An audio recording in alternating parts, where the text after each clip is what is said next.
ಎಲ್ರಿಗೂ ನಮಸ್ಕಾರ. ಪೂಜಾಸ್ ಕನ್ನಡ ಪಾಕಶಾಲೆಗೆ ಎಲ್ರಿಗೂ ಸ್ವಾಗತ. ಬನ್ನಿ, ಇವತ್ತು ಯಾವ ರೀತಿಯಾಗಿ ಶಾವಿಗೆ ಉಪ್ಪಿಟ್ಟನ್ನು ಉದುರುದ್ರಾಗಿ ಬರೋ ರೀತಿಯಲ್ಲಿ ಸರಿಯಾದ ಅಳತೆಯಲ್ಲಿ ನಾವು ಮಾಡಬೇಕು ಅಂತ ಹೇಳಿ ಇವತ್ತಿನ ವಿಡಿಯೋದಲ್ಲಿ ತಿಳಿಸ್ಕೊಡ್ತೀನಿ. ಅದಕ್ಕಿಂತ ಮುಂಚೆ ಯಾರೆಲ್ಲ ಚಾನಲ್ ಸಬ್ಸ್ಕ್ರೈಬ್ ಮಾಡದೆ ನೋಡ್ತಿದ್ದೀರಾ, ದಯವಿಟ್ಟು ಸಬ್ಸ್ಕ್ರೈಬ್ ಮಾಡ್ಕೊಂಡು ನೋಡಿ ಎಷ್ಟು ಉದುರುದ್ರಾಗಿ ಬಂದಿದೆ ಅಂತ ಹೇಳಿ ನೀವು ಈ ವಿಡಿಯೋದಲ್ಲಿ ನೋಡ್ಬೋದು. ಎಲ್ಲೂ ಕೂಡ ಸ್ಟಿಕ್ ಆಗಿಲ್ಲ. ನೀವು ಕೈಯಿಂದ ಎತ್ತಿದ್ರೂ ಕೂಡ ಕೈಗೆ ಕೂಡ ಅಂಟ್ಕೊಳ್ಳೋದಿಲ್ಲ. ಆ ರೀತಿಯಾಗಿ ಇದೆ ನೋಡಿ ಯಾವ ರೀತಿಯಾಗಿ ಮಾಡೋದು ಅಂತ ಹೇಳಿ. ಬನ್ನಿ ನೋಡ್ಕೊಳ್ಳೋಣ. ಇಲ್ಲಿ ನಾನು ಒಂದು ಗ್ಲಾಸನ್ನು ಅಳತೆಯಲ್ಲಿ ತಗೊಂಡಿದ್ದೀನಿ. ಅದೇ ಗ್ಲಾಸಿಂದ ಒಂದು ಗ್ಲಾಸಷ್ಟು ನಾನು ಇಲ್ಲಿ ಶಾವಿಗೆಯನ್ನು ತಗೊಳ್ತಾ ಇದ್ದೀನಿ. ನಾನು ಇಲ್ಲಿ ನೀವು ಯಾವುದೇ ರೀತಿಯಾದಂಥ ಶಾವಿಗೆ ನೀವು ಬಳಸೋ ಶಾವಿಗೆಯನ್ನು ಯೂಸ್ ಮಾಡ್ಬೋದು. ನಾನಿಲ್ಲಿ MTR ಅವ್ರದ್ದು ಶಾವಿಗೆಯನ್ನು ಯೂಸ್ ಮಾಡಿದ್ದೀನಿ. ನೋಡಿ, ಈ ಶಾವಿಗೆ ತೊಗೊಂಡಾದ್ಮೇಲೆ ನಾನಿಲ್ಲಿ ಕಡಾಯಿ ಇಟ್ಕೊಂಡಿದ್ದೀನಿ. ಕಡಾಯಿ ಇಟ್ಕೊಂಡು ಕಡಾಯಿ ಸ್ವಲ್ಪ ಬಿಸಿ ಆದಮೇಲೆ ಅದಕ್ಕೆ ಅಡುಗೆ ಎಣ್ಣೆಯನ್ನು ಹಾಕ್ಕೊಳ್ತಾ ಇದ್ದೀನಿ. 2-3 ಸ್ಪೂನ್ ಹಾಕ್ಕೊಳ್ಬೇಕು. ಶಾವಿಗೆನ ಸ್ವಲ್ಪ ಚೆನ್ನಾಗಿ ಹುರ್ಕೊಳ್ಬೇಕಲ್ಲ, ಹಾಗಾಗಿ ನಾನು ಇಲ್ಲಿ ಎಣ್ಣೆಯನ್ನು ಹಾಕ್ಕೊಳ್ತಾ ಇದ್ದೀನಿ. ನೀವು ಶಾವಿಗೆ ಹುರ್ಕೊಳ್ಳೋದ್ರಿಂದ ಶಾವಿಗೆ ಅನ್ನೋದು ತುಂಬಾ ಪರ್ಫೆಕ್ಟಾಗಿ ಟೇಸ್ಟಿಯಾಗಿ ಬರುತ್ತೆ. ಸ್ವಲ್ಪ ಫ್ಲೇವರ್ ಕೂಡ ಇರುತ್ತೆ. ಹಾಗೆ ಮಾಡೋ ಹಾಗಿಲ್ಲ. ಈಗ ನೋಡಿ, ಈ ರೀತಿಯಾಗಿ ನಾನು ಎಣ್ಣೆಯಲ್ಲಿ ಬಿಸಿ ಆದಮೇಲೆ ಈ ಥರ ಹಾಕ್ಕೊಂಡು ಎಲ್ಲ ಕಡೆ ಆಡಿಸ್ಕೊಳ್ತಾ ಇದ್ದೀನಿ. ಈ ರೀತಿಯಾಗಿ ನೀವು ಅದನ್ನು ಫ್ರೈ ಮಾಡ್ಕೊಳ್ಬೇಕು. ಫಸ್ಟು ನೀವು ರವೆ ಉಪ್ಪಿಟ್ಟು ಮಾಡಿದ್ರು ಆಯಿತು, ಇಲ್ಲ ಶಾವಿಗೆ ಮಾಡಿದರೂ ಆಯಿತು.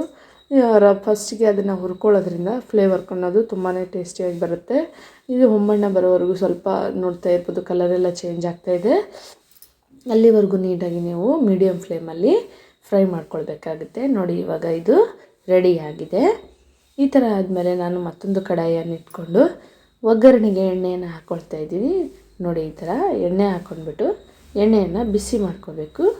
ನೋಡಿ, ಈ ಥರ ಬಿಸಿ ಆಗಿದೆ ನಂದು ಎಣ್ಣೆ. ಇವಾಗ ನಾನು ಒಗ್ಗರಣೆಗೆ ಸಾಸಿವೆಯನ್ನು ಹಾಕ್ಕೊಳ್ತಾ ಇದ್ದೀನಿ.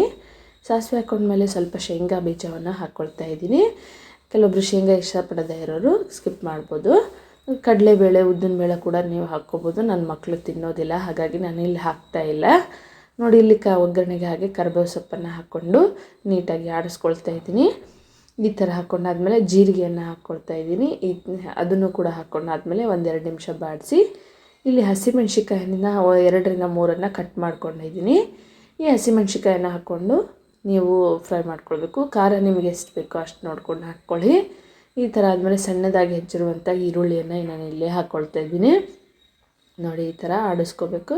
ಈ ಥರ ಆದಮೇಲೆ ನಾನು ಇದಕ್ಕೆ ರುಚಿಗೆ ತಕ್ಕಷ್ಟು ಉಪ್ಪನ್ನು ಕೂಡ ಈಗ ಹಾಕ್ಕೊಳ್ತಾ ಇದ್ದೀನಿ. ಯಾಕಂದರೆ ಈರುಳ್ಳಿ ಬೇಗ ಸಾಫ್ಟ್ ಆಗುತ್ತೆ ಮತ್ತು ಬೇಗ ಬೇಯುತ್ತೆ. ಈ ರೀತಿಯಾಗಿ ಮೀಡಿಯಮ್ ಫ್ಲೇಮಲ್ಲಿ ಮುಚ್ಚಿ ಬೇಯಿಸ್ಕೊಂಡಾದ್ಮೇಲೆ ಇದಕ್ಕೆ ನಾನು ಇವಾಗ ಟೊಮೆಟೊವನ್ನು ಸಣ್ಣದಾಗಿ ಹೆಚ್ಚಿದಿರೋಂಥ ಟೊಮೆಟೊವನ್ನು ಹಾಕ್ಕೊಳ್ತಾ ಇದ್ದೀನಿ.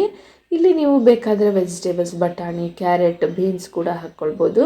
ನಾನಿಲ್ಲಿ ಇವತ್ತು ಮಕ್ಕಳಿಗೆ ಮಾಡ್ತಾ ಇರೋದ್ರಿಂದ ನನ್ನ ಮಕ್ಕಳು ತಿನ್ನೋದಿಲ್ಲ, ಹಾಗಾಗಿ ನಾನಿಲ್ಲಿ ಹಾಕ್ತಾಯಿಲ್ಲ.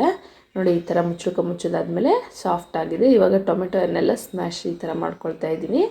ಈ ಥರ ಮಾಡೋದ್ರಿಂದ ತುಂಬಾ ಚೆನ್ನಾಗಿರುತ್ತೆ ಅಂತ ಹೇಳಿ ನೋಡಿ, ಈ ಥರ ಆಡಿಸ್ಕೋಬೇಕು. ಚಮಚದಿಂದ ಈ ಥರ ಟೊಮೆಟೊವನ್ನೆಲ್ಲ ನಾನು ಕ್ರಷ್ ಮಾಡ್ತಾಯಿದ್ದೀನಿ. ನೋಡಿದ್ರಲ್ಲ ಎಷ್ಟು ಚೆನ್ನಾಗಿ ಬಂದಿದೆ ಅಂತ ಹೇಳಿ. ಈ ರೀತಿಯಾಗಿ ಆದಮೇಲೆ ನೀವು ಇದಕ್ಕೆ ನಾವು ಗ್ಲಾಸ್ ತೊಗೊಂಡಿದ್ವಲ್ಲ ಶಾವಿಗೆ ಅಳತೆ ಮಾಡೋಕ್ಕೆ, ಅದೇ ಗ್ಲಾಸಿಂದ 1 ಗ್ಲಾಸ್ ಶಾವಿಗೆಗೆ 2.5 ಗ್ಲಾಸಷ್ಟು ನಾನು ಇಲ್ಲಿ ನೀರನ್ನು ಹಾಕ್ಕೊಳ್ತಾ ಇದ್ದೀನಿ. ನೀವು ಅಳತೆಯನ್ನು ಸರಿಯಾಗಿ ಹಾಕ್ಕೊಳ್ಬೇಕು, ಇಲ್ಲಾಂದರೆ ಮುದ್ದೆ ಅಥವಾ ಜಾಸ್ತಿ ನೀರಾಗೋ ಚಾನ್ಸಸ್ ಇರುತ್ತೆ. ನಾನಿಲ್ಲಿ 2.5 ಗ್ಲಾಸಷ್ಟು ನೀರನ್ನು ಯೂಸ್ ಮಾಡಿದ್ದೀನಿ. ಈ ಥರ ನೀರು ಹಾಕಿದ್ಮೇಲೆ ನೀವು ಸಾಲ್ಟೆಲ್ಲ ಚೆಕ್ ಮಾಡಬೇಕು. ಉಪ್ಪು ಸರಿಯಾಗಿದೆಯೋ ಇಲ್ವೋ ಅಂತ ಹೇಳಿ ಚೆಕ್ ಮಾಡಿ. ಉಪ್ಪು ಕಡಿಮೆ ಆಗಿದ್ದರೆ ಮತ್ತೊಂದಿಷ್ಟು ಉಪ್ಪನ್ನು ಹಾಕ್ಕೊಳ್ಬೇಕು. ಸರಿಯಾಗಿದ್ದರೆ ಹಾಕೋ ಅವಶ್ಯಕತೆ ಇರೋದಿಲ್ಲ. ಈಗ ಮುಚ್ಚಿ ಕುದಿಸ್ಕೊಳ್ಬೇಕು. ನೋಡಿ, ಈ ಥರ ಫುಲ್ ನೀರು ಕುದೀತಾ ಇರಬೇಕು. ಈ ರೀತಿಯಾಗಿ ಬಂದಾಗ ನಮ್ಮದು ಶಾವಿಗೆ ಹಾಕೋಕ್ಕೆ ರೆಡಿಯಾಗಿದೆ ನೀರು ಅಂತ ಹೇಳಿ. ಈಗ ನೋಡಿ, ನಾನು ಶಾವಿಗೆನ ಹಾಕ್ಕೊಳ್ತಾ ಇದ್ದೀನಿ. ಈ ರೀತಿಯಾಗಿ ಹಾಕ್ಕೊಂಡಾದ್ಮೇಲೆ ಶಾವಿಗೆ ಹಾಕ್ಕೊಂಡಾಗ ನೀವು ಫ್ಲೇಮನ್ನು ಫುಲ್ ಕಡಿಮೆ ಮಾಡಿಬಿಡಬೇಕು. ಕಡಿಮೆ ಮಾಡಿಬಿಟ್ಟು ಈ ರೀತಿಯಾಗಿ ಆಡಿಸ್ಕೊಂಡು ಒಂದು 10 ನಿಮಿಷ ಬೇಯಿಸ್ಕೊಳ್ಬೇಕು. ಈ ರೀತಿಯಾಗಿ ನೀವು ಹಾಕ್ಕೊಳ್ಬೇಕು. ನೋಡಿದ್ರಲ್ಲ ಯಾವ ರೀತಿಯಾಗಿ ಬಂದಿದೆ ಅಂತ ಹೇಳಿ. ತುಂಬಾ ಚೆನ್ನಾಗಿರುತ್ತೆ, ಉದುರಾಗಿ ಬರುತ್ತೆ, ಪರ್ಫೆಕ್ಟಾಗಿ ಬೇಯುತ್ತೆ ಕೂಡ. ನಿಮ್ಮ ನೀರು ಕಡಿಮೆ ಇದೆ ಅಂತ ಅನ್ನಿಸ್ತಿರ್ಬೋದು, ಆದರೆ ಪರ್ಫೆಕ್ಟಾಗಿರೋ ಅಂಥ ಅಳತೆ ಹೌದು. ನೋಡಿ, ಈ ಥರ ಕಡಿಮೆ ಫ್ಲೇಮ್ ಮಾಡಿ ಈ ಥರ ಮುಚ್ಚಿ 5 ನಿಮಿಷ 10 ನಿಮಿಷ ಆದಮೇಲೆ ಈ ರೀತಿಯಾಗಿ ಪೂರ್ತಿ ಬೆಂದೋಗಿದೆ. ಈ ರೀತಿ ಇರುವಾಗಲೇ ನೀವು ಒಂದು ನೋಡಿ ತೋರಿಸ್ತೀನಿ ನಿಮಗೆ. ಬೆಂದಿಲ್ಲ ಅಂತ ಒಬ್ಬರು ಅಂದ್ಕೊಳ್ಳೋರಿಗೆ ನೋಡಿ, ಈ ಥರ ಸ್ಮ್ಯಾಶ್ ಮಾಡಿದ ತಕ್ಷಣ ನೋಡಿ ಎಲ್ಲೂ ಕೂಡ ಕಾಣ್ತಾ ಇಲ್ಲ, ಅಷ್ಟು ಸ್ಮ್ಯಾಶ್ ಆಗ್ತಾಯಿದೆ, ಟ್ರಾನ್ಸ್ಪರೆಂಟ್ ಆಗಿದೆ. ಇವಾಗ ನಮ್ಮದು ಶಾವಿಗೆ ಬೆಂದಿದೆ. ಇದಕ್ಕೆ ನಾನು ಮೇಲ್ಗಡೆಯಿಂದ ಕೊತ್ತಂಬರಿ ಸೊಪ್ಪನ್ನು ಕಟ್ ಮಾಡಿಕೊಂಡು ಹಾಕ್ಕೊಳ್ತಾ ಇದ್ದೀನಿ. ನೋಡಿ ಈ ಥರ ಹಾಕ್ಕೊಂಡು ಮಿಕ್ಸ್ ಮಾಡ್ಕೊಳ್ಬೇಕು. ಮಿಕ್ಸ್ ಮಾಡ್ಕೊಂಡಾದ್ಮೇಲೆ ನೋಡಿ ಈ ಥರ ರೆಡಿಯಾಗಿದೆ. ಇದನ್ನು ಈ ಥರ ಇರುವಾಗಲೇ ಆಫ್ ಮಾಡ್ಕೋಬೇಕು, ಯಾಕಂದರೆ ನೀರೆಲ್ಲ ಹಿರ್ಕೊಂಡು ಆಮೇಲೆ ಅದು ಡ್ರೈ ಆಗ್ತಾ ಬರುತ್ತೆ. ನೀವು ಪೂರ್ತಿ ಡ್ರೈ ಮಾಡೋಕ್ಕೆ ಹೋದರೆ ಜಾಸ್ತಿ ಬೇಯಿಸಿದ್ರೆ ಮುದ್ದೆ ಥರ ಆಗಿಬಿಡುತ್ತೆ, ಅಂಟಾಗ್ಬಿಡುತ್ತೆ. ಕೆಲವೊಂದು ಸತಿ ನೋಡ್ಬೋದು ನೀವು, ಉಪ್ಪಿಟ್ಟು ತಿನ್ನುವಾಗ ಕೈಗೆಲ್ಲ ಅಂಟಂಟು ಥರ ಆಗುತ್ತೆ. ಆ ಥರ ಆಗಬಾರ್ದು ಅಂತ ಅಂದರೆ ನೀವು ಈ ಥರ ಇದ್ದಾಗಲೇ ಆಫ್ ಮಾಡ್ಕೊಳ್ಬೇಕು. ಆಫ್ ಮಾಡಿಕೊಂಡು ಒಂದು 5 ನಿಮಿಷ ಬಿಡಬೇಕು, ಮುಚ್ಚಳ್ಕ ಮುಚ್ಚಿ. ನೋಡಿ ಈ ಥರ ರೆಡಿಯಾಗಿದೆ. ಇವಾಗ ನಾನು ಆಫ್ ಮಾಡಿಕೊಂಡು ಮುಚ್ಚಳ್ಕನ ಮುಚ್ತಾ ಇದ್ದೀನಿ. ಒಂದು 5 ನಿಮಿಷ ಈ ಥರ ರೆಸ್ಟ್ ಆಗೋಕ್ಕೆ ಬಿಡಬೇಕು. ಅದಾದಮೇಲೆ ನಾವು ಮತ್ತೆ ಒಂದು ಸಲ ಮೇಲೆ ಕೆಳಗೆ ಆಡಿಸ್ಬೇಕು, ಇಲ್ಲಾಂದರೆ ಅದೇ ರೀತಿಯಾಗಿ ಅದು ಸೆಟ್ಟಾಗಿ ಗಟ್ಟಿಯಾಗಿ ಆಗಿಬಿಡುತ್ತೆ. ಈ ರೀತಿ ಆಡಿಸೋದ್ರಿಂದ ಎಲ್ಲ ಕಡೆ ಗಾಳಿ ಅಥವಾ ಹವೆ ಹೋಗಿ ಅದು ಉದುರಾಗಿ ಶಾವಿಗೆ ಬರುತ್ತೆ.